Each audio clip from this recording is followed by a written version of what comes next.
por aceptar la invitación, gracias por grabar, y pues yo sé que tú estás en Cali.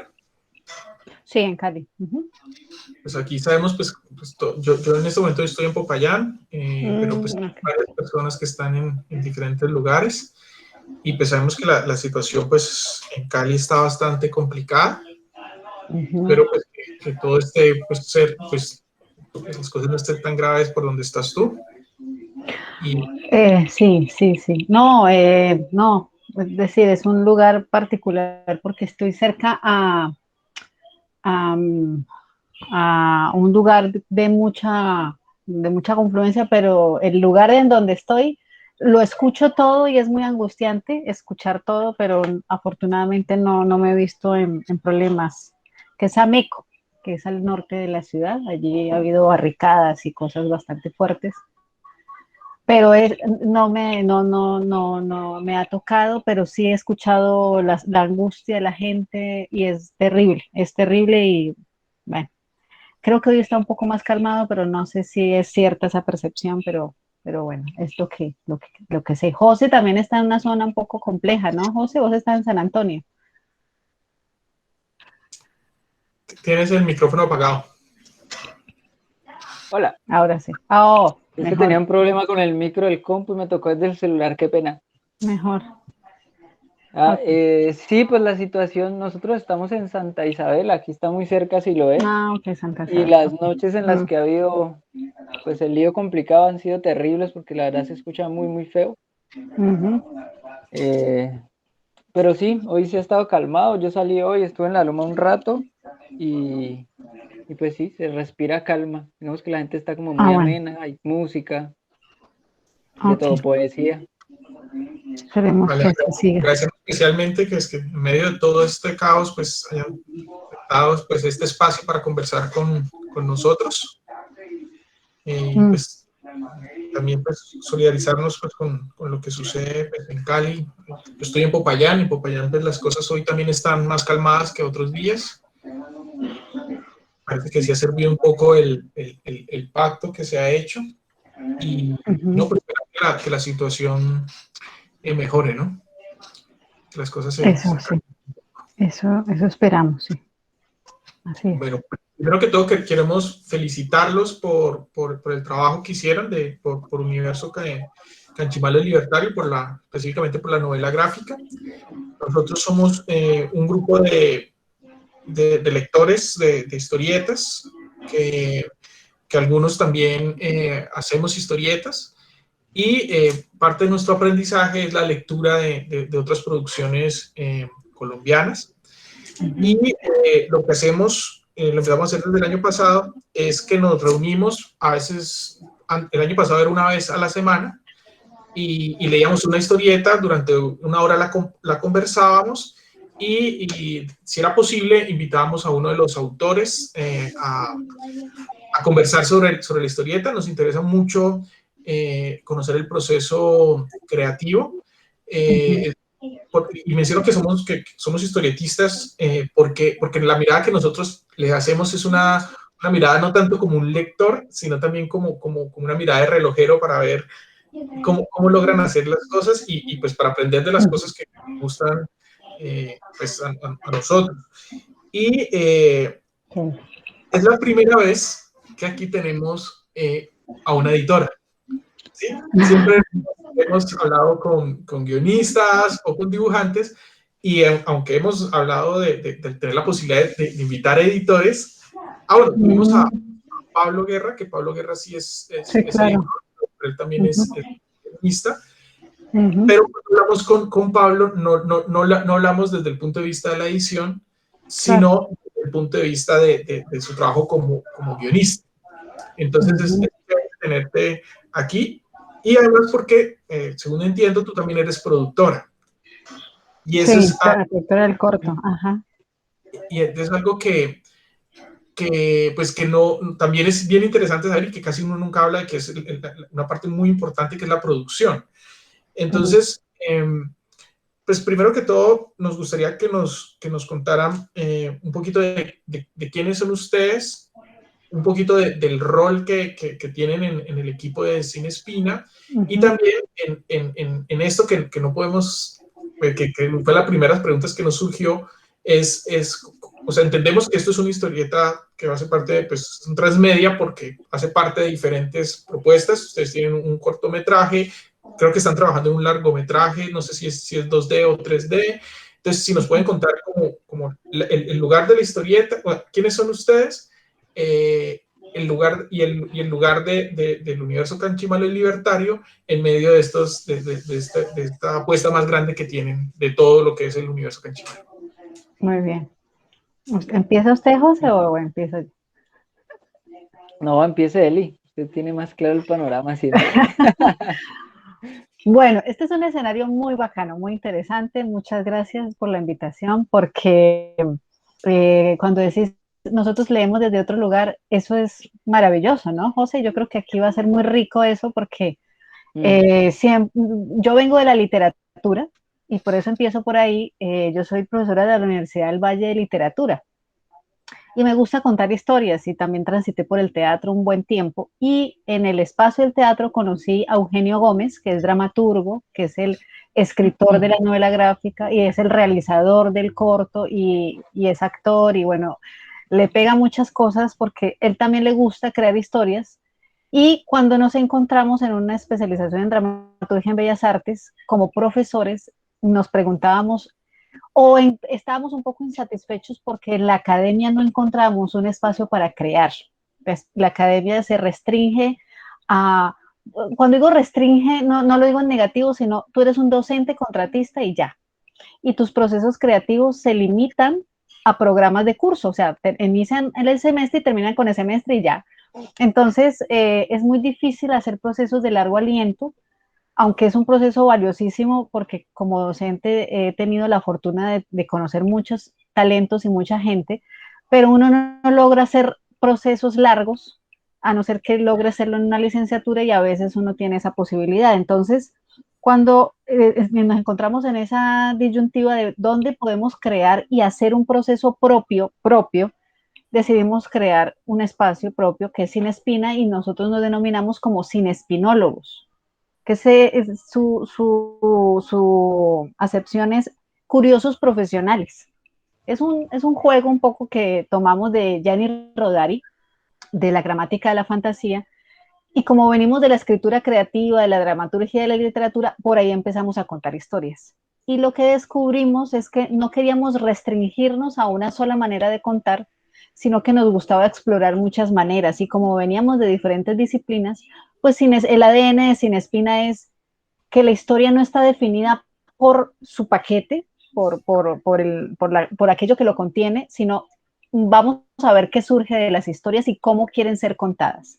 Y un muy buen ejemplo de eso es el universo Canchimalo, que yo creo que con Canchimalo nace Sin Espina, porque nos ganamos una beca, y ahí empiezo a hablar como productora, y teníamos una historia sobre el Pacífico colombiano a partir de las leyendas de los barcos fantasmas, de las tradiciones del Pacífico, y empezamos a encontrarnos que esas historias todavía no eran muy visibles. En Cali está el Petronio Álvarez, que es un festival muy famoso y que llega mucha gente, pero Petronio solo ocurre unos días en agosto, es decir, todos somos Pacífico unos días en agosto, pero el resto del año nadie habla del Pacífico. Y Cali está muy cerca de Buenaventura, ahora está 2 horas, 2 horas o 1 hora y media, si tienes con las buenas vías que hay. Y descubrimos que mucha gente no sabía ni qué era rechón, ni qué era una marimba, ni qué era ni siquiera habían probado una cocada, nunca habían ido al mar, al Pacífico, porque era un mar feo, a la gente le gusta el Atlántico. Entonces, mucha gente conoce San Andrés, pero no conoce Piangüita, no conoce Ladrilleros, no conoce la Barra, incluidos los chicos que empezamos a meter en el equipo. Cuando quisimos hacer Canchimalo, lo metimos a un proyecto de cine y ahí se desencadenó todo el asunto y llegó José, que era un chico que estaba en práctica de ICESI, con su novia en ese momento, y empezamos a construir un equipo y ahí nos metimos en un problema creativo muy bonito que era hacer un teaser en 3D y ahí empezó la historia de Canchimalo. y pues no cuento más porque si no se vuelve esto ya un monólogo, pero Sin Espina se convierte en una oportunidad de contar historias en diferentes soportes narrativos. Y tiene dos líneas, creativo y pedagógico, porque nosotros somos profes. Entonces, creamos historias, pero también nos interesa que la gente conozca qué hay detrás de las historias. Por eso este espacio me parece muy, muy a propósito y muy interesante y que dialoga con lo que nos gusta. Y es que nosotros hacemos talleres de escritura creativa y trabajamos el tema del guión y trabajamos el tema de narrativa visual y trabajamos el tema de dramaturgias y por ahí nos metemos, creativo, pedagógico, y José pues hace parte de ese equipo desde el 2015 y desde allí estamos caminando en este proyecto de Canchimalo. Bueno, encadeno, es que qué más encadeno. Pues mira, yo soy egresado del programa de diseño de medios interactivos de la Universidad de ICESI. Es una carrera que, digamos que en principio escogí un poco a ciegas, porque pues como mi vocación siempre ha sido, mis ganas siempre han estado como dirigidas hacia la ilustración, todo el tema del arte. Entonces, por temas de la carrera había una lectiva, una posibilidad de inclinarse más hacia la animación, y no sé cómo hice para sustentar mi proyecto de grado, pero hice una animación. Entonces ahí con el tutor de mi proyecto de grado, que en ese momento Carlos Cajigas estaba en Sin Espina, era parte del proyecto, pues me vinculan a mí como practicante.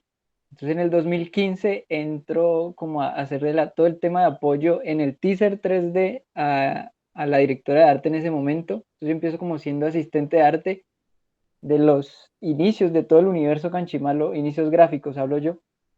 Entonces ha sido muy bonito como desde ese punto, como cada año o cada proyecto ver crecer a los personajes y ver crecer al universo a la par de uno mismo, porque yo cuando llego también a Sin Espina al 2015, pues yo era igual de ajeno al tema del Pacífico como cualquier otra persona externa.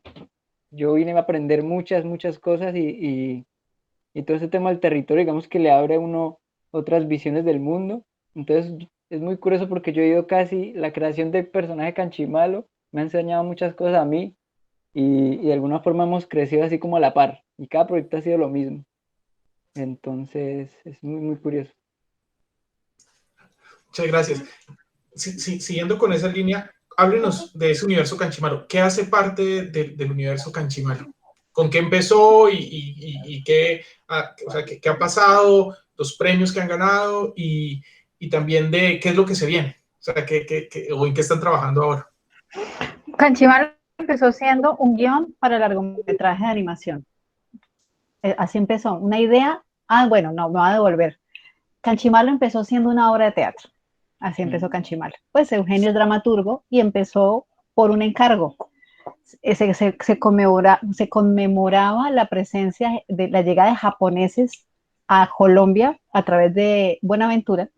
Aquí llegaron los japoneses atraídos por la novela María de Jorge Isaacs. Los japoneses leyeron la novela y dijeron, ¿cómo así que hay paisajes tan similares a los nuestros y que haya una cosa así tan... No, eso tenemos que verlo. Y pues este señor Takeshima trae una comitiva y llegan por Buenaventura. Y eso es una historia muy, muy bonita y muy increíble. El impacto que tuvo en esa época la llegada de los japoneses. Entonces a Eugenio le dicen, hágase una obra de teatro para conmemorar la llegada. Y Eugenio parte de la premisa de qué pasaría si a las costas del Pacífico colombiano no hubiesen llegado españoles, sino japoneses. Esa es la premisa dramática y creativa de la cual es la semilla de la historia. Y se crea la obra de teatro, creo que era Canchimalo, el Camino del Guerrero, tiene otro nombre. Y se hace una obra, incluso se puede ver por ahí el tráiler, eso lo actúa un actor ahora muy famoso, John Alex, y él empezó a hacer Canchimalo. Pero el dramaturgo dijo, quiero que esto se vuelva algo más grande, además porque la historia tiene muchos personajes, por eso lo del universo. Y se convierte en guión gracias a una beca del ministerio en el 2010, una beca para largometraje de escritura de guión para niños. Logra esa beca y ahí empieza el primer guión madre de todo, que tiene todos los problemas que uno, pero es maravilloso porque es la matriz. Y esa matriz es invaluable. Para mí, como productora, es invaluable porque siempre que hablo con el guionista, dice, acordate que en el guión viejo está este personaje, acordate que pasaba esta situación. Entonces, es esto para decir que cuando uno tiene una primera idea, nunca desechen nada, porque todo sirve. Es increíble. Y además uno siempre vuelve a la matriz de todo y a la raíz de todo. Ahí está todo. Ahí está la verdad de lo que uno quiere contar.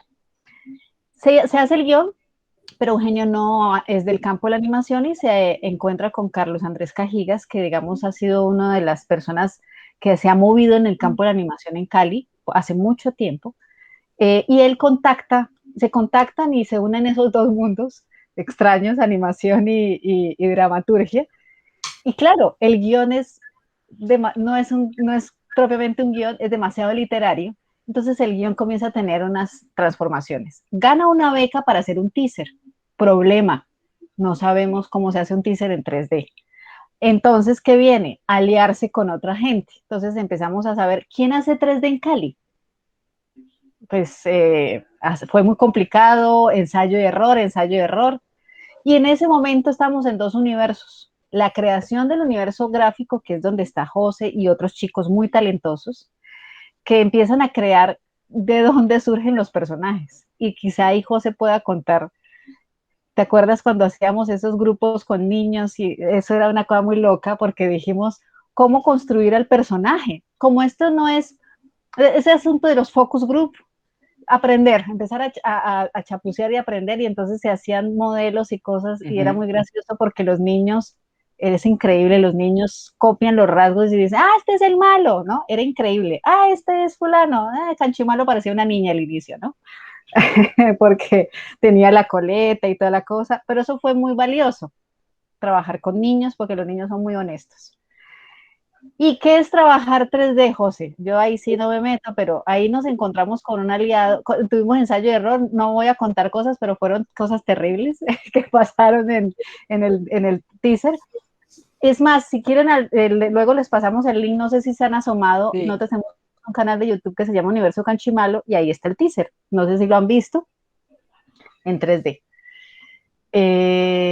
Tuvimos ese aprendizaje en el 3D, que duró mucho tiempo, la plata no alcanzó. Aquí viene el tema de producción, la cruda realidad, hay que pagarle a la gente, pero no, la plata no alcanza. El FDC da un dinero, uno se tiene que levantar la plata y tiene que hacerla rendir, y como hubo ensayo de error, pues hubo que pagar los errores. Pero encontramos un aliado, Marcial Quiñones, que dijo, bueno, esto es muy poderoso. Marcial Quiñones es un animador, él es el director de Planet 141 en Cali. Es una de las personas que yo creo que en Colombia tiene la animación en la cabeza en Colombia y conoce muy bien todos esos procesos. Y nos metimos en esa cosa rara de hacer una película en 3D. Pero como conseguir plata es difícil, dijimos, ¿y si no conseguimos la plata para la película, qué hacemos? Estaba hablando del 2015. El teaser se terminó haciendo 2 años después, ¿no? Terminamos en el 2017 y en el 2018 estrenándolo, y nosotros es que en un año teníamos que hacer un teaser, ¿no? Era una cosa una loca. cosa terrible. Entonces aquí viene la novela. Como la historia es de Canchimalo y su padre, que Canchimalo dice que el Japón es lo máximo y que realmente el progreso está en Japón y que en Pacífico no pasa nada y que qué aburrimiento, y que esa vaina de la marimba le parece una soberana bobada, pero él ama la marimba, la sabe tocar y ama a su padre profundamente, sino que tiene miedo de fracasar y de miedo de no poder hacer nada útil con su vida.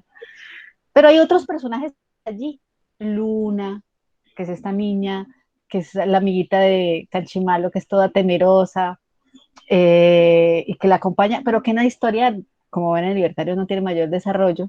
Está la antropóloga que educa a Canchimalo y que es como extranjera, nosotros no sabemos si es francesa o portuguesa o lo que sea, depende del productor, ya hablaremos de eso más adelante, pero es extranjera. Realmente lo interesante es que es extranjera, tiene la mirada de la extranjera.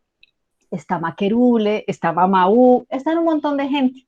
Y como hay tanta gente y conseguir plata para una película es tan difícil en Colombia, 3D, dijimos, ¿por qué no hacemos una novela gráfica? para que la gente vaya conociendo la historia. Porque si esperamos a que pase el tiempo, pues cuando se estrene, pues ¿quién conoce a Canchimalo? Además, todo el mundo decía ¿Canchi qué?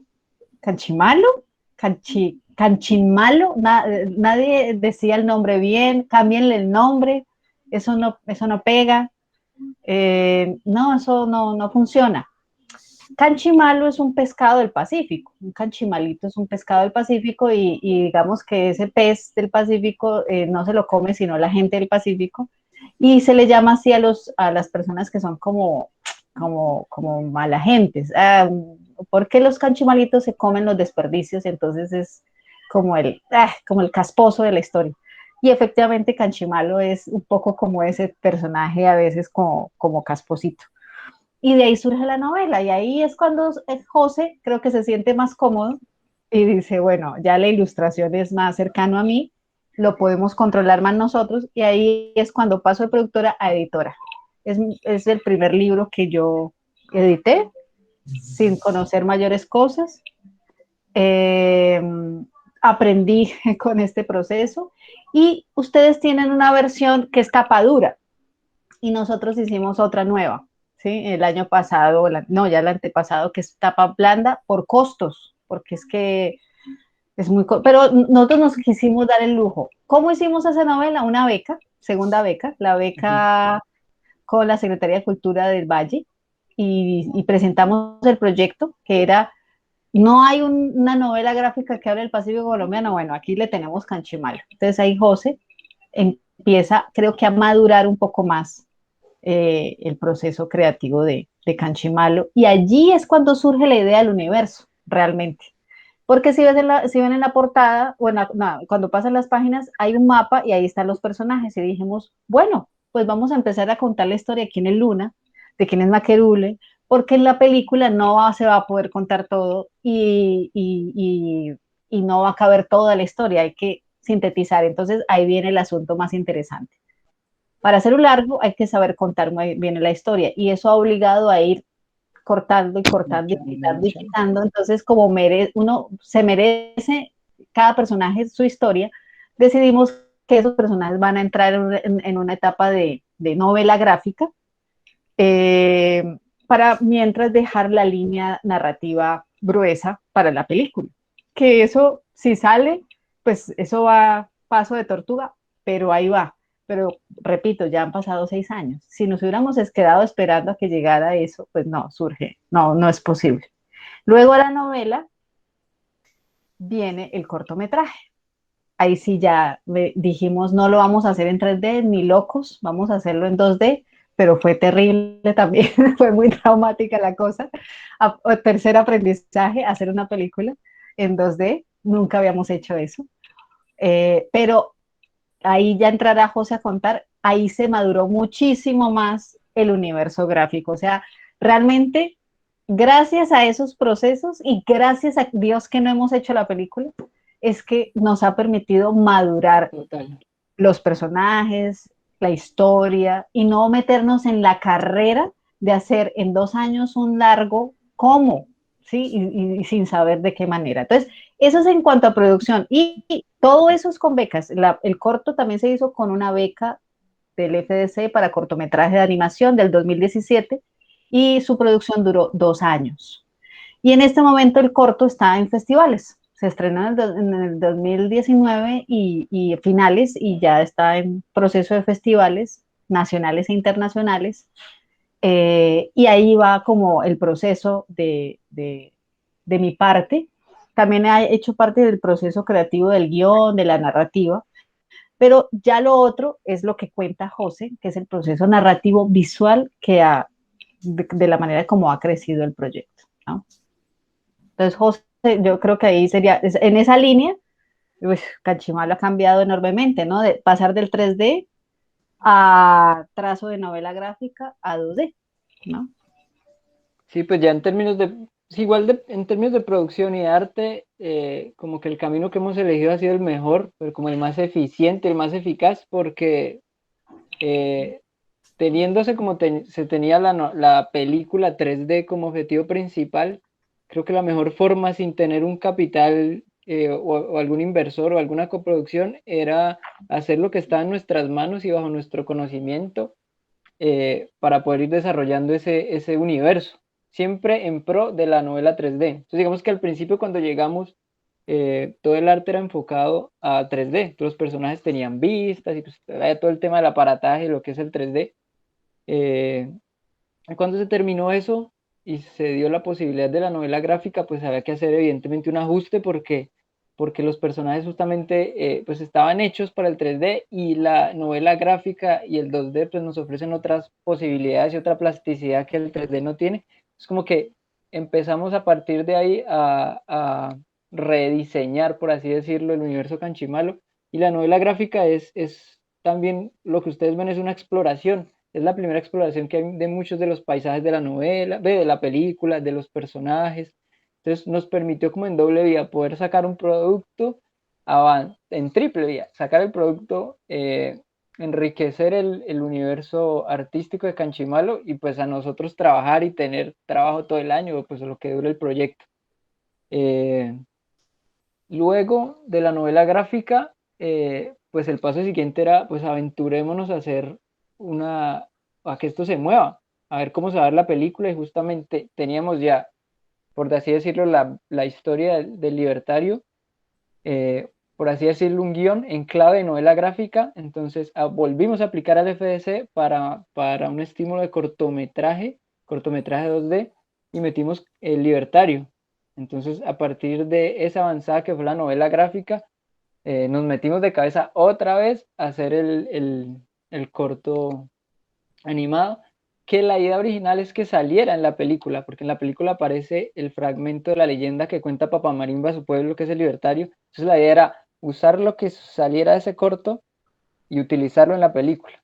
Entonces un poco ha sido ese camino, pues el que hemos escogido. Por ahí me preguntaban que qué experiencias tenía yo con el cómic, la novela gráfica. Ninguna. Llegamos todos a aprender. Yo obviamente tenía como unos referentes, pero eran más tirados hacia el cómic. Entonces, para mí eso fue un aprendizaje. En el camino conocí un señor que ojalá algún día llegue a ser como él, que es el señor Sergio Topi, que es un historietista muy famoso italiano, que ya murió. Mucho del estilo que yo quise implementar. Obviamente ahí estaba muy maduro, partía pues de esa como historieta, ese estilo italiano de dibujo. Entonces, pues ese era como el camino, pero yo en mi vida había hecho un cómic, yo sí había tenido experiencia más con lo audiovisual. Mi proyecto de grado fue animación, entonces yo tenía como unas bases pues de lo que era empezar desde cero, bocetear, hacer storyboard, animática, animar, pero ya esa novela gráfica era totalmente diferente, y también fue un reto, me imagino, para guión, para la historia, para todo el mundo, porque no es lo mismo tener un texto, un guión para un audiovisual que para una novela gráfica. Ahí empezamos a hacer cambios, vimos que los formatos que funcionan en animación no funcionan en novela, porque pues no, por ejemplo, no hay sonido, hay que resolverlo de otras formas como las onomatopeyas. Entonces fue como muy enriquecedor la experiencia, y pues cuando volvimos a hacer el corto animado, pues fue justamente al revés. Partimos de un guión de película a un formato para novela gráfica, y de novela gráfica a un formato para otra vez cine. Entonces ha sido camello. No, y es bien interesante porque nos están mostrando cómo pues, siempre hay un emparentamiento entre los lenguajes, el lenguaje cinematográfico, pues, el lenguaje pues, también de los cortos es cercano, la novela gráfica de cierta forma tendrá algún emparentamiento con los storyboard. Y también, pues, algo que nos menciona es la dramaturgia, porque creo que también se siente algo de esa dramaturgia y de la literatura en sí. De hecho, nosotros en la conversación que teníamos, notábamos eso, o sea, notábamos que había inclusive una especie de lírica en los diálogos que no es común, o sea, y realmente los felicitamos porque si es el primer trabajo que realizan de historieta, es un trabajo de muy, muy buena calidad en todo tipo, o sea, tanto en la construcción de los argumentos, los personajes bien construidos, los relatos, Y ahí queríamos tener pues, varias preguntas con base en lo que nos han contado. Una es, mencionaste que la edición que tienen ahora es tapa blanda, ¿no? Porque la versión pasta dura es una versión muy bien hecha, o sea, es de una calidad muy, muy buena, el papel es muy bueno, buen gramaje, el color está muy, muy bien trabajado. ¿Esta edición en pasta blanda es similar? ¿El color? Sí, O... es exactamente igual, Okay. igualita. Pero te voy a decir dos cosas. Mira, esa fue otra cosa de los aprendizajes. Como era la primera, claro, queríamos tapa dura, bonita, Por lo alto. por lo alto. Y en Cali no hubo con quién hacer eso. Era extremadamente costoso. Era 60.000 pesos por libro. No, una locura. Una locura. Ahí se iba toda la plata. Tocó hacerla, y debo decirlo siempre que lo digo, ¡oh! ¿Cómo? Uy, y la gente de la editorial, como no soy de editorial, pues yo no tengo escrúpulos en eso, debo decirlo, pero se me dice, uy, no, ¿cómo hicieron eso? Con Panamericana hicimos ese libro de pasta dura. Y digo, pues nos fue bien, es bonito, yo me sorprendí del acabado, es digital, es de muy buena calidad, y yo decía, yo no lo puedo creer, y da muy buen precio, o sea, fuimos muy afortunados.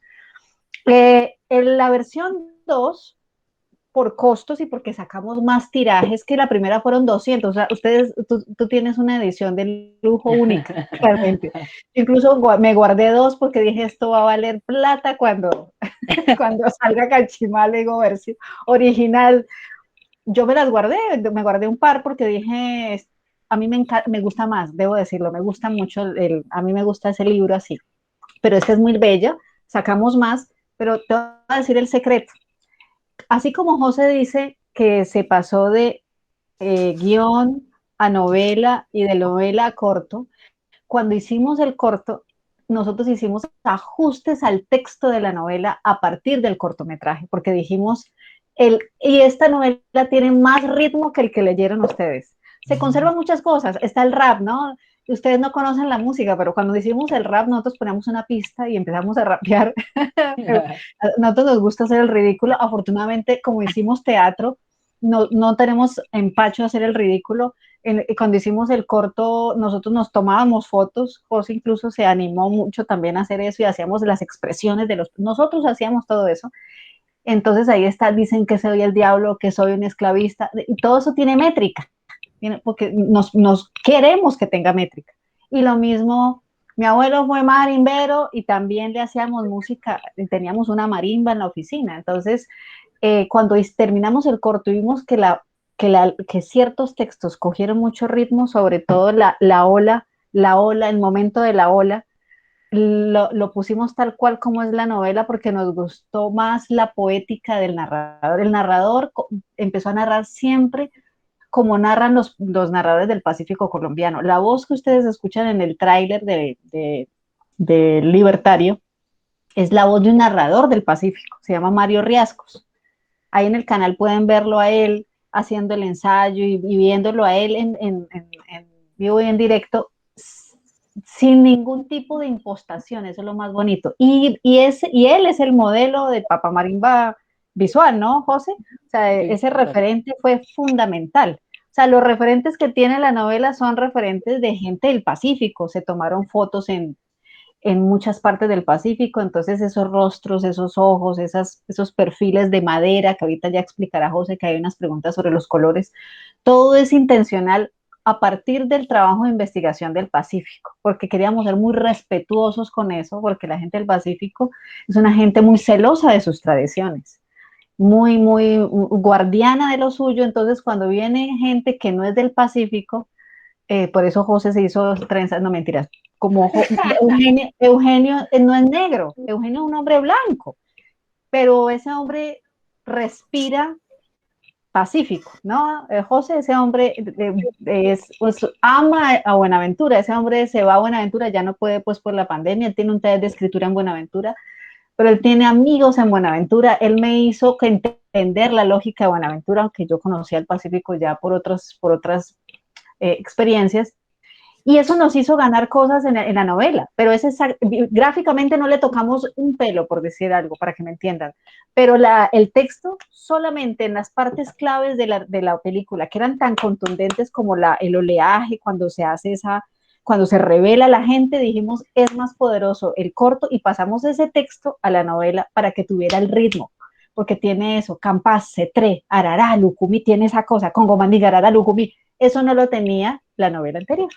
Entonces, eso también es clave para nosotros porque eso le permitió enriquecer eso que ustedes dicen, el elemento dramatúrgico y literario, porque hacer el corto también nos permitió entender que para narrar esa historia había que llevar al público a sentir, a estremecerse, a vibrar con la historia, y para nosotros la palabra es mágica y muy poderosa. Y como la novela tiene la palabra y la imagen, pues lo potenciamos de esa manera, pero gráficamente no se le tocó nada. Realmente lo que se hizo fue pulir un poquito los textos iniciales, cosa que lo lea, dice, ay, este es el corto que estoy viendo, porque tiene una enorme similitud. No está todo, porque la novela es, ¿te acuerdas, José, cuando intentamos hacer el corto de la novela? El corto duraba 26 minutos. No, era una demencia.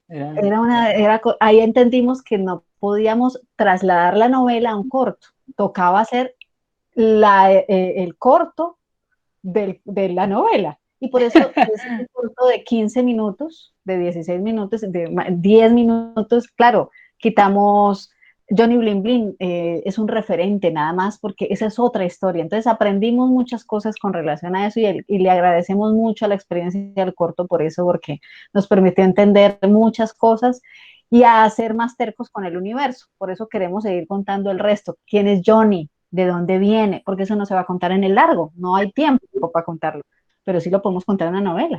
¿Cuál es el pasado oscuro de Johnny? Porque Johnny aparece, cuando aparece es verde, que ahí te lanzan la pregunta, José, que chévere esas decisiones, porque justamente esas decisiones también las guardamos en el corto. Esos verdes, esos rojos y esos dorados también están guardados en el corto, se guardan esas proporciones y esas decisiones de colores, ¿no? Sí, pues ya. ¿Cuál es la pregunta? Yo no puedo verlas, no sé dónde encontrar. Mira, dice, ¿cómo se decidió los colores del cómic? O sea, el uso del amarillo, el rojo y el verde.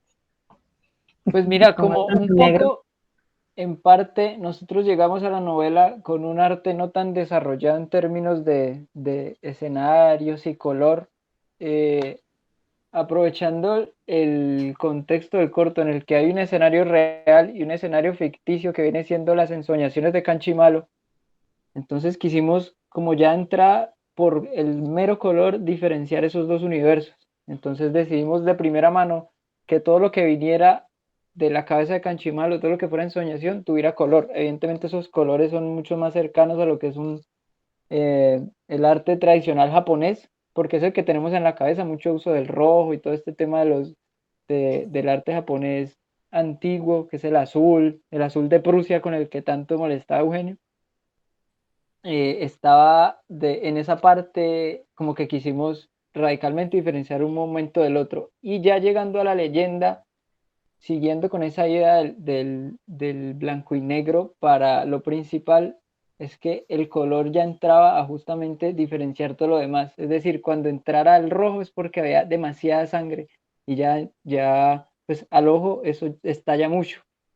Y lo mismo con el tema del oro, entonces como que el color se volvió narrativamente una herramienta muy grande para nosotros, justamente por el contraste. Y nosotros ya como que es un tema de preferencia, siempre hemos sido como muy expresionistas, está todo ese tema súper exagerado, hiper dramático, y cogernos del color pues fue como una de las mejores decisiones y lo seguimos haciendo en el corto animado. Entonces como que fue un Sí. poco parte del estado en el que estaba el arte en ese momento y poco sobre la marcha ir tomando esas decisiones que para Y el nosotros verde fueron del coyugo, acertadas. ¿no, José? Ese Y verde el verde es coyugo. el coyugo, bueno, el coyugo que viene siendo una flor tóxica, pues es con lo que comercia Johnny Bling Bling. Pues el verde era el color para la toxicidad. Entonces necesitamos un verde, un amarillo que era como asco, como que se viera tóxico justamente. Entonces esos eran Sí. las decisiones de colores: rojo para la sangre, el amarillo para el oro, la riqueza, y el verde de lo tóxico. Esa fue la decisión. Esas son las decisiones.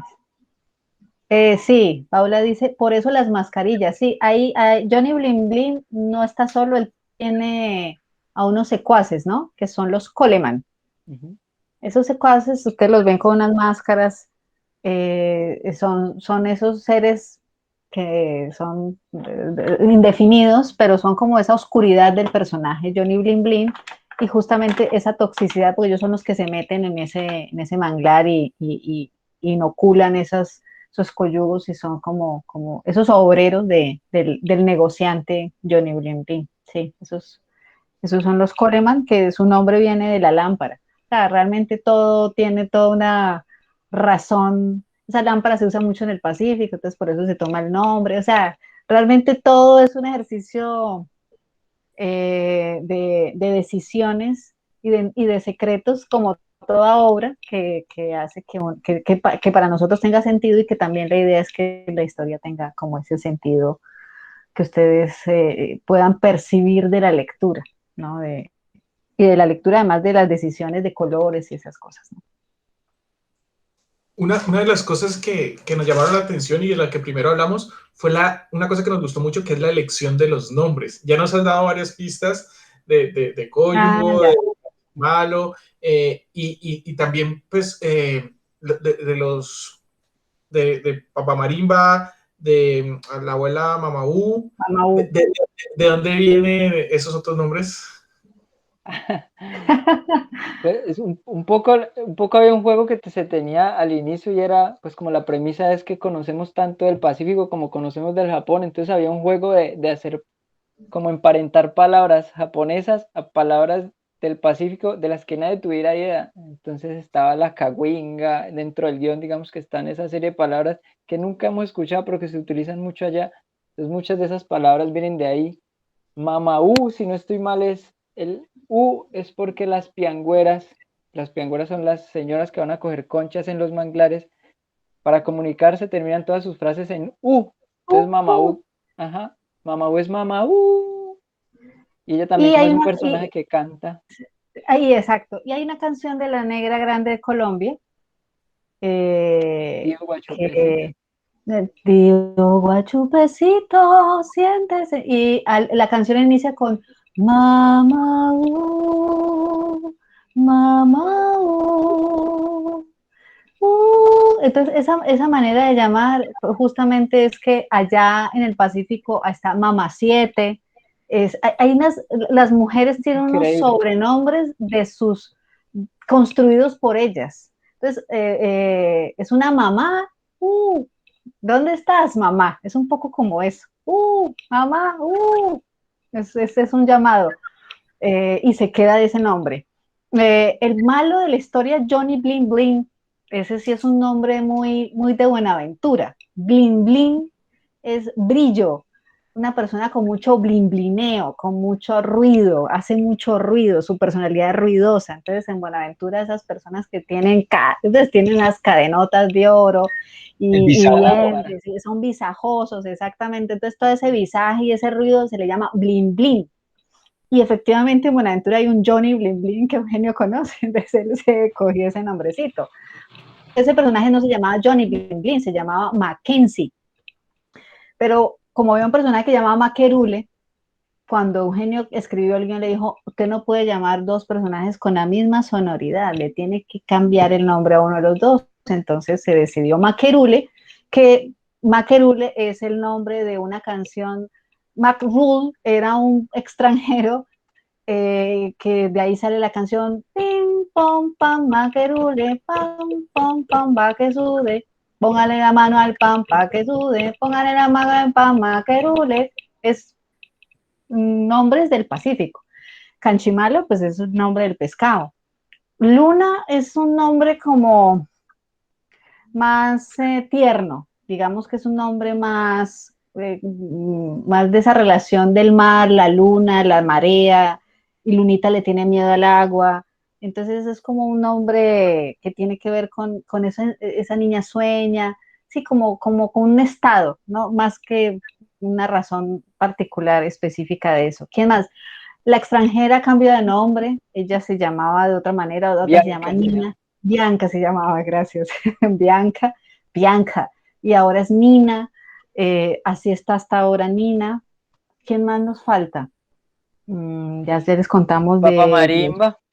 Bueno, Papa Marimba es porque es el padre de la marimba, digamos, Papa Marimba es esas conjugaciones que se hacen mucho en el Pacífico de juntar, entonces él es el padre de la marimba, él es el patriarca, entonces por eso su nombre con el instrumento sagrado, pues que en este caso es la marimba de los espíritus, de ahí su nombre. Entonces, realmente no son nombres como José Molina, no, es Canchimalo, Papa Marimba, esos son sus nombres. Originalmente, el guionista sabe el nombre original de cada uno, pues yo ahora no me acuerdo. Hay unos nombres que son apellidos de la gente del Pacífico, que están ahí en la historia de Campa, Cetré, Arará, Lucumí, que son apellidos del Pacífico colombiano y que están allí incluidos como homenaje a esa presencia, pues, de lo que está ahí. Ese es como el lugar. Bueno, y aquí viene el más importante, Chontadó. Chontadó, si leen al inicio, cuando ustedes leyeron el inicio del prólogo, ¿ustedes qué pensaron de la historia? De hecho, nos preguntamos si ese era el origen del relato, o sea, si realmente Eugenio se encontró con esta persona y le contó todas las preguntas que surgieron. Pues mira. Porque menciona como lugar. Claro. Todo es ficción y todo es real.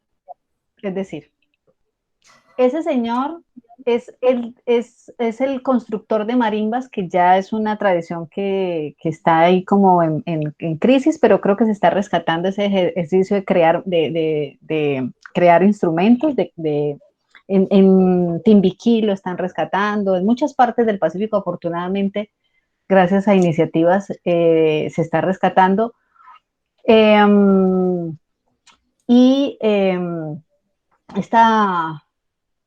Estas tradiciones hacen que Eugenio haya conocido tantos constructores de marimba, ¿sí? Los hijos de los ganadores del Petronio Álvarez y todos estos hombres maravillosos que lastimosamente ya murieron y dejaron su legado en los hijos, pues él tuvo la fortuna de conocer a esos creadores y a esos músicos, ir a sus talleres y muchas veces en los viajes que hacía Eugenio a Buenaventura o a Mosquera, donde hicimos un documental que se llama Pregón de Manglar, una de las crisis es que los chicos escuchan ahora mucho más reggaetón y mucho vallenato y poca música del Pacífico. Entonces, mucha gente decía, ¿usted para qué sigue haciendo instrumentos y para qué sigue enseñando? Entonces, él recoge esas oídas y esas anécdotas y construye un relato. Es decir, que ese hombre representa a todos los constructores de marimba del Pacífico que tercamente siguieron con la tradición. Chontadó fue un territorio que creamos realmente. Chontadó, y le hicimos todas las coordenadas, si se dan cuenta, hicimos todo el juego de coordenadas, pero la bahía es cierta, es la bahía original donde Uramba, el parque donde está, donde se grabó María de los Esteros, donde se hizo todo el trabajo detrás de todo ese proceso, pero se creó ficcionalmente. Chontaduro es un homenaje al árbol de Chontaduro, que es el árbol de donde viene la chonta de la marimba. La marimba se hace de muchas maderas, pero una de las más conocidas es la madera de chonta. Entonces, para unir un territorio mágico, decidimos crear un territorio y nos pareció increíble que no existiera Chontadó, o sea, pues Chontaduro. Y aquí viene el asunto interesante. En el Pacífico Norte, pues por eso esta historia confluye.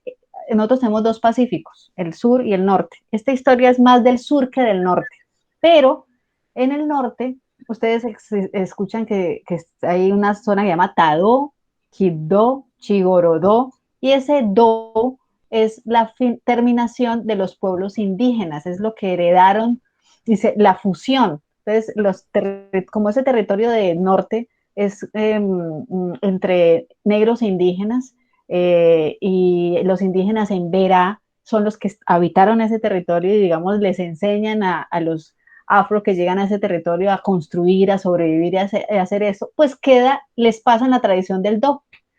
Entonces ese do en Emberá significa río, el río de Tadó, el río Tadó, Chigorodó igual, Quibdó. Entonces hicimos el mismo juego, Chonta Do, el río de Chonta.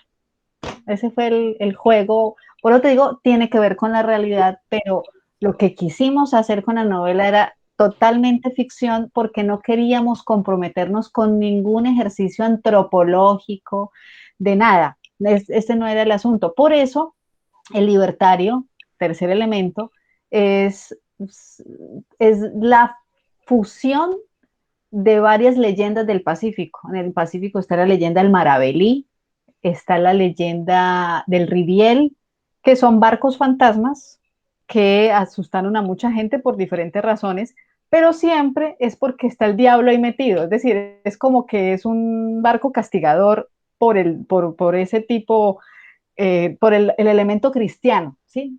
Pero nosotros no queríamos eso, queríamos un barco que fuera en positivo, y por eso surge ese nombre tan diferente a cualquier leyenda, y es que el libertario justamente lo que queremos es que sea un barco que libere, que haga memoria y no que condene. Entonces ese fue como el giro que le hicimos a la historia, que sí, se inspira en esas leyendas, en esas tradiciones, pero no pretende rescatar esas tradiciones, en el sentido de decir, esta es una leyenda del Pacífico colombiano, comuníquese y cúmplase. No, es un juego creativo que invita a que la gente conozca, porque si respondiendo a todas las preguntas, hay muchas pistas. El nombre refiere a una tradición del Pacífico, los nombres refieren a personas del Pacífico. La chonta existe en el Pacífico, el chontaduro también, las canciones, el Buenaventura, el rap es muy importante, y por eso metimos a un Johnny Bling Bling negro y rapero, porque allá pega mucho eso y la gente tiene mucho flow y le gusta cantar. La gente, como dice ahí, nace cantando, muere cantando, vive cantando, resiste cantando, todo es así, ¿no? Como la crítica que nos hicieron estos días, que esto no es una fiesta. Estábamos en protestas, que no es fiesta, es una manera de resistir, de protestar, que es con la música. Eso es muy interesante porque el interior lo lee u otras personas lo leen así. Eso hace parte también de este ejercicio de la música. Por eso quisimos que la novela tuviera música, así no se escuchara, y por eso termina con una canción. Esa letra es una canción que le pusimos música en el corto, y es una letra bella, y la música y la canta una cantadora muy bonita, se llama Elena Inestrosa, que nos ha acompañado en todo este proceso, y ella le pone su voz y su sentido, porque Elena es una mujer de Timbiquí, desplazada por la violencia, por la minería rusa. Ella nos cuenta cosas que uno dice increíble, pero llegaron rusos al Pacífico y se robaron el oro de Timbiquí, y lo que ella cuenta es como para hacer otra película. Y ella vive en Cali hace mucho tiempo, y cómo levantó a sus hijos cantando, y cómo sigue viviendo cantando. Por eso para nosotros Mamá U es Elena. O sea, cada personaje tiene un referente de alguna manera en la realidad, ¿sí? Y Mamá U es ella, y ella es la que le da la voz la que está al inicio del corto, como haciendo esa voz, es Elena. Entonces es muy bonito porque ya empiezan a tener como vida los personajes también en la realidad. Entonces ahí por eso te decía al inicio, tiene ficción y tiene realidad, y confluyen ambas cosas. Sí. En cuanto, ya ahorita nos mencionaste, pues, de unos referentes de personas reales y todo. ¿Y qué referentes tienen ustedes? No sé, pues, o sea, estas preguntas siempre las hacemos es porque nos interesa ver quiénes son sus referentes desde, no sé, desde el formato que sea. Ustedes han mencionado, pues, diferentes formatos, me imagino que tienen referentes en diferentes formatos. Si nos podrían dar referentes como guías para nosotros aprender de los mismos referentes de ustedes. Usted que estudió tantos referentes, José. Pues hay diferentes, pues primero referentes narrativos. Yo me acuerdo que muchas de las novelas gráficas que empezamos a consumir fueron como más tiras hacia lo documental. Estaba Joe Sacco, me acuerdo las novelas de Joe Sacco, estaba Maus, Persepolis, Entonces digamos que esas fueron como las primeras novelas que se empezaron a consumir, más por el formato, porque digamos que nos queríamos alojar del tema cómic e irnos un poco más hacia esa temática que narrara problemáticas o que denunciara algo, por así decirlo, sin quitar el componente pues lúdico y teniendo en cuenta que esto es para niños. Y ya netamente gráficos, digamos que para el tema japonés estuvo mucho Hokusai, la ola de Hokusai, vimos muchas películas de Kurosawa, me acuerdo de los 7 samuráis.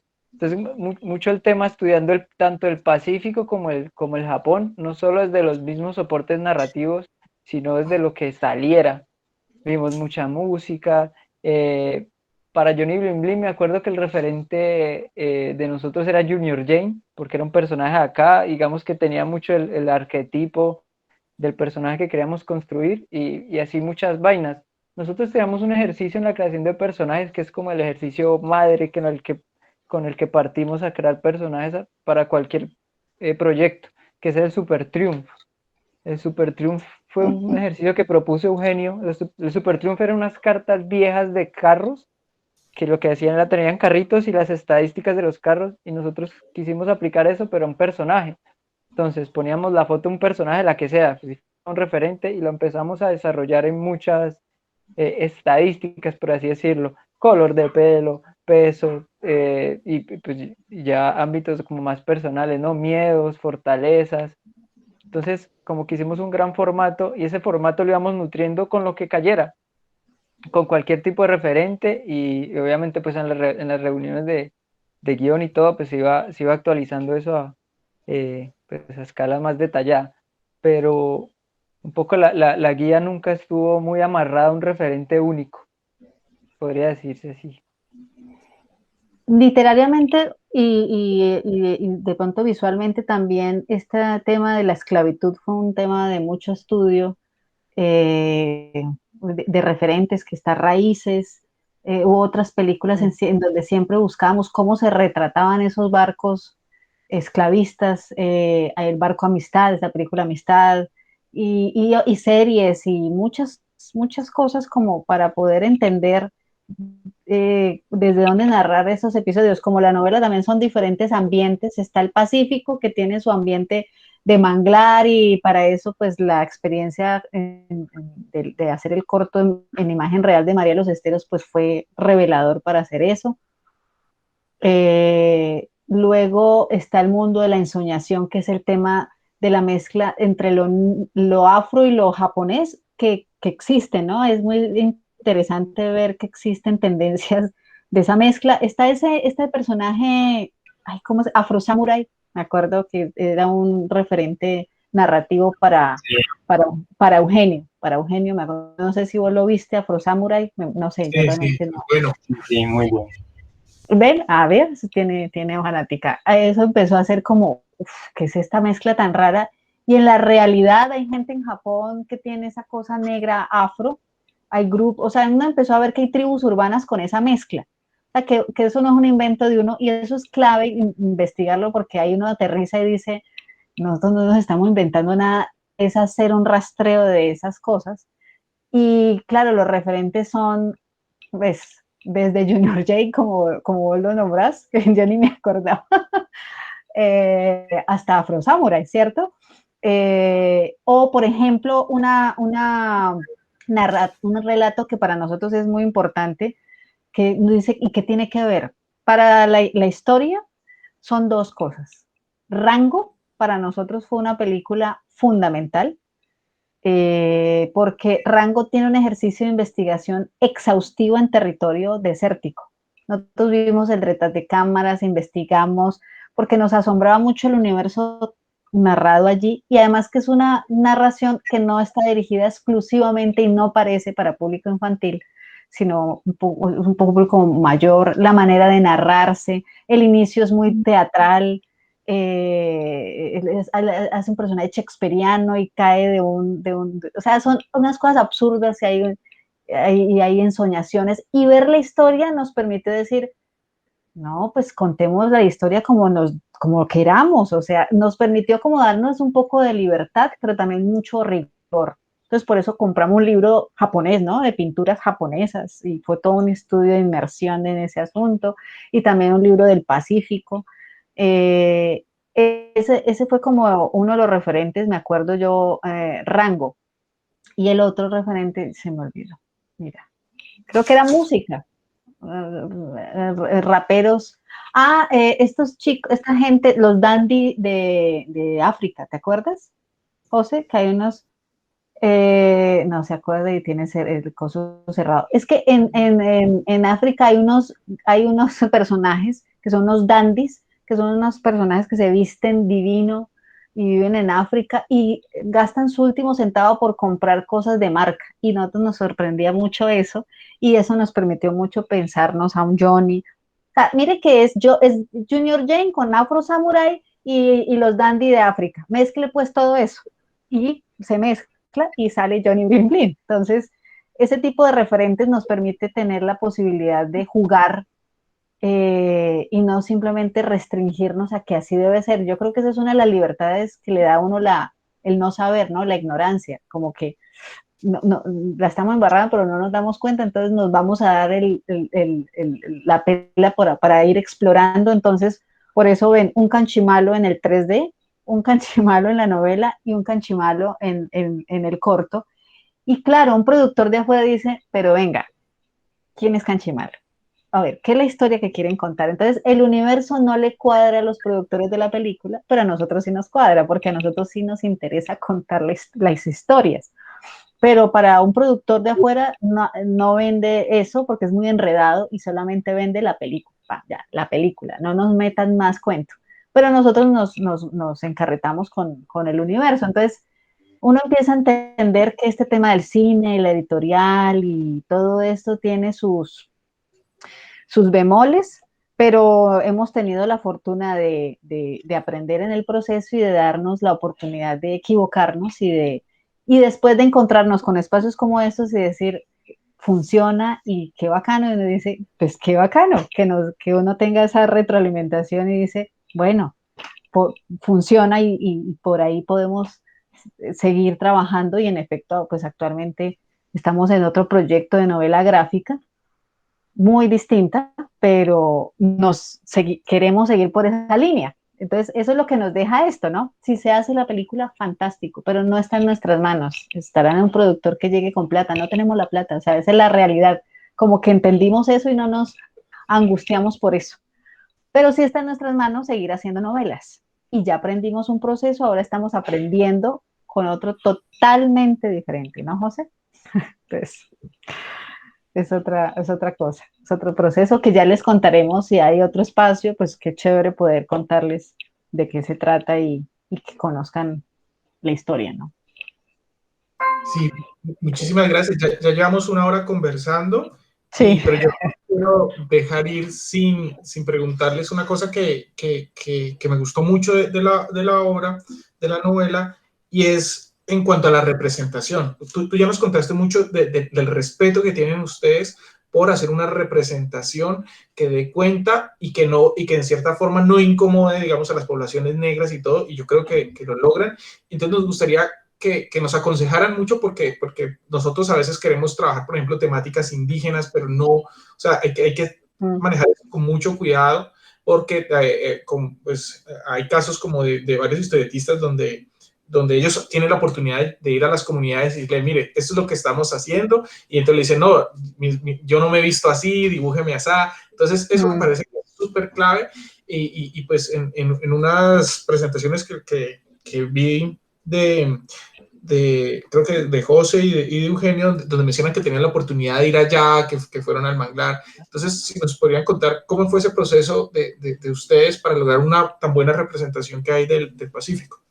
Pues yo creo que la respuesta a eso viene por como el largo proceso de investigación que hay detrás de todo el universo, no solo de Canchimal, sino de Sin Espina, y es que Eugenio y Eli, pues porque vienen de mucho antes, digamos que han nutrido todo ese universo con otros proyectos que no necesariamente tienen que ver directamente con eso, pero que todo el contexto de lo que es el Pacífico pues lo lleva a uno a darse cuenta de cómo es que funciona todo este tema ya. Y la respuesta a eso es la mejor forma de acercarse es ir y untarse. Yo me acuerdo, una de las anécdotas más curiosas es que en el teaser, en el primer proyecto del teaser animado 3D, cuando yo paso a ser director de arte, digamos que ya hay una avanzada de concept, de ilustraciones de color, eh, como directrices al proyecto 3D. Pero yo hasta ese momento nunca había ido al Pacífico, es una locura. Justo en un punto intermedio se nos da la oportunidad de ir. Si yo voy y conozco al Pacífico, y es totalmente diferente por más fotos, videos, audios, música que escuches, estar allá es totalmente diferente. Y yo cuando vuelvo, pues decimos como, no, es que esto no es así como yo lo hice, no, para nada. Entonces da un vuelco total y en términos de producción, pues eso nos vuelve mierdero porque nos toca replantear muchas cosas, pero todo viene de ir, de conocer, de untarse, de saber cómo es el día a día, de por qué pasa lo que pasa. Entonces, digamos que tiene unas bases muy fuertes la historia, no solo gráficamente, sino narrativamente. Sí, sí, sí, es un conocimiento que no solamente pasa por acá, que uno se puede documentar muy bien, pero no es suficiente. La experiencia es muy, muy, muy importante.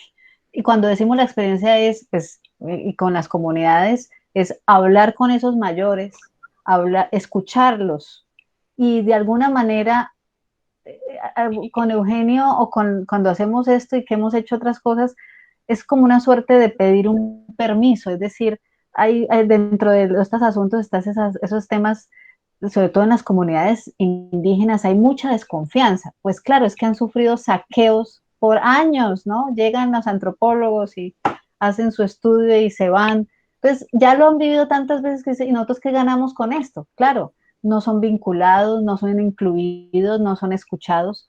Pues don Mario lo incluimos en este proceso, lo trajimos de la Gloria a Cali, que es un corregimiento de Buenaventura, a doña Elena, o sea, es decir, esta historia es tanto de ustedes como nuestra. Ese asunto de vincularlos a esas comunidades de donde estamos bebiendo sus historias, creo que es el primer elemento de investigación, pero también de respeto frente a una historia que efectivamente necesita ese reconocimiento honesto de lo que se quiere contar.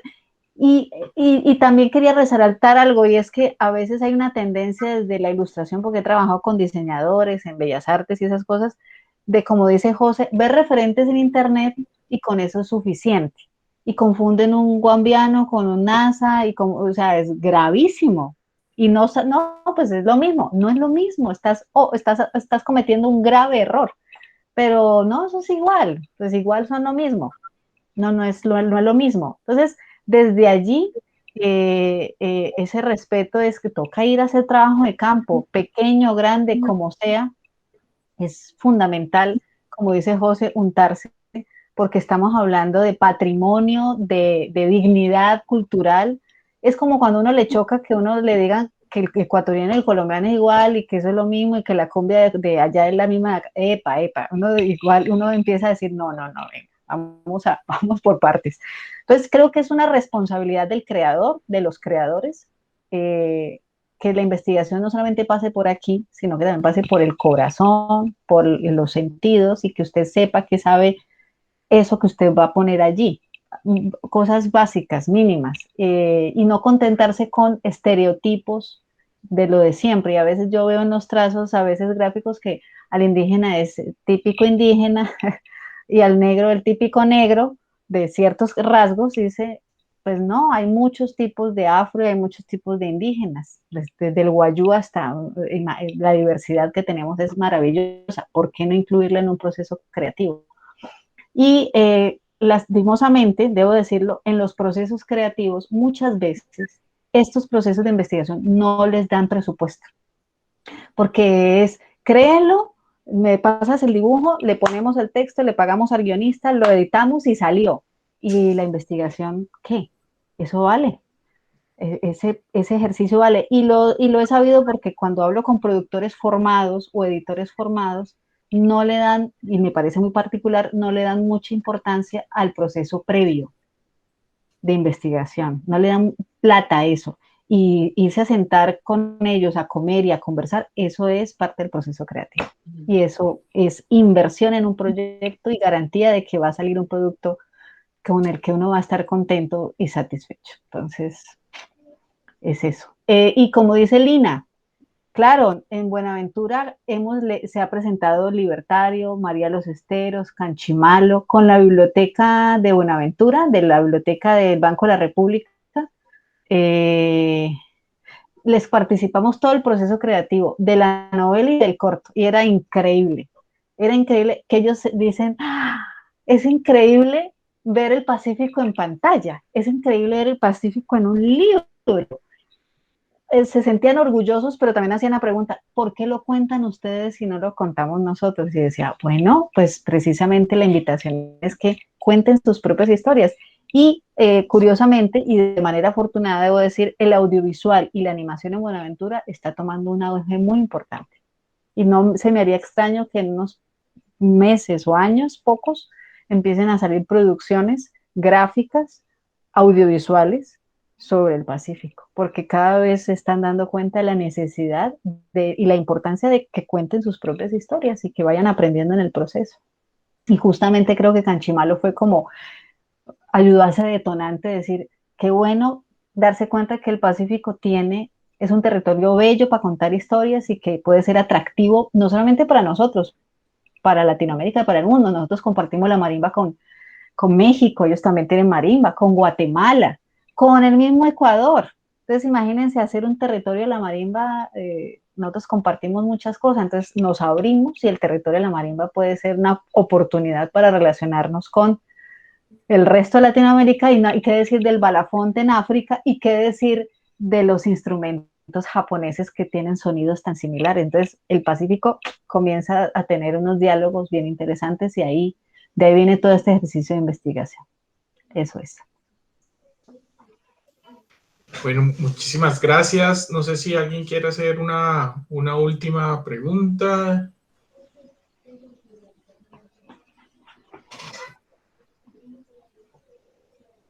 Ahí Lina estás diciendo que está preguntando por el Chocó y que si la han llevado y si se podían conectar con alguien para llevar este producto. Ahí menciona, no sé si quieras decir Sí, algo.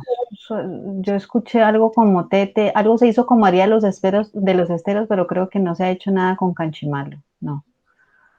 No, no, con María Los Esteros sí, creo que sí, y conocen a Eugenio, pero creo que con Canchimalo no. Lo que pasa es que, valga decir esto, y es que Canchimalo está restringido un poquito para ser visto de manera virtual en otros espacios del corto, la novela no, el corto.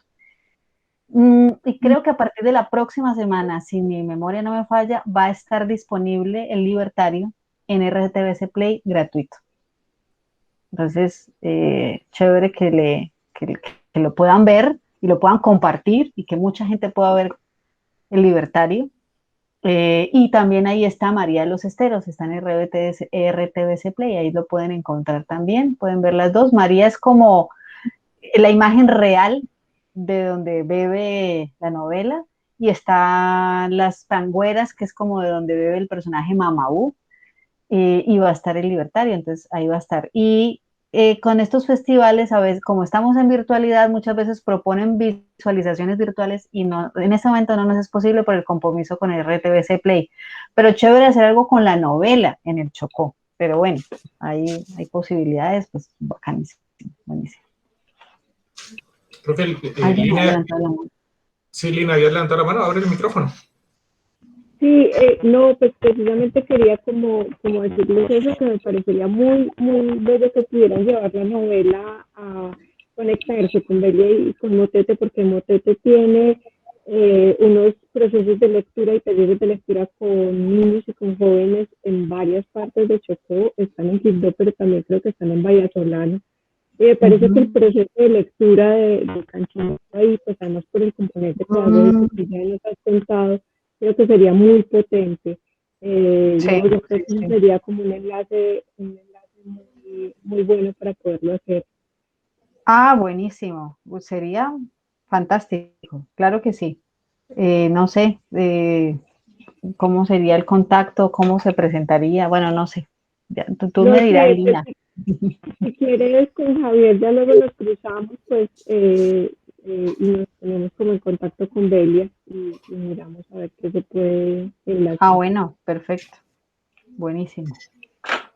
Sí, sí, sería muy bonito. Felicitaciones por el trabajo que está bellísimo. Muchas gracias, Lina. No, sí, No, felicitaciones. Gracias por estar con nosotros, por conversar con nosotros, por dedicarnos este tiempo. Mucha fuerza, mucha resistencia en Cali, mucha tranquilidad no, también. ujú.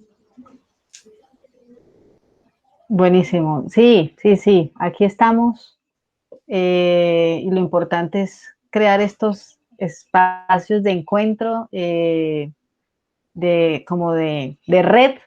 Y bueno, estamos juntos en este proceso y en lo creativo y en lo vital. Ahí estamos y muchas gracias por este espacio maravilloso que lo tengan. Gracias por invitarnos. Cuando vi el video yo dije, ¿quién es este man que habla de la novela? O sea, ¿qué es esto? Fue una cosa así como increíble y de verdad muy, muy, muy, muy bonito ver eso allí y conocerlos, que no conocíamos este colectivo y que bueno, que sea la oportunidad para seguir haciendo cosas. Así que de nuevo, muchas gracias. Y una Disculpa, feliz noche para todos.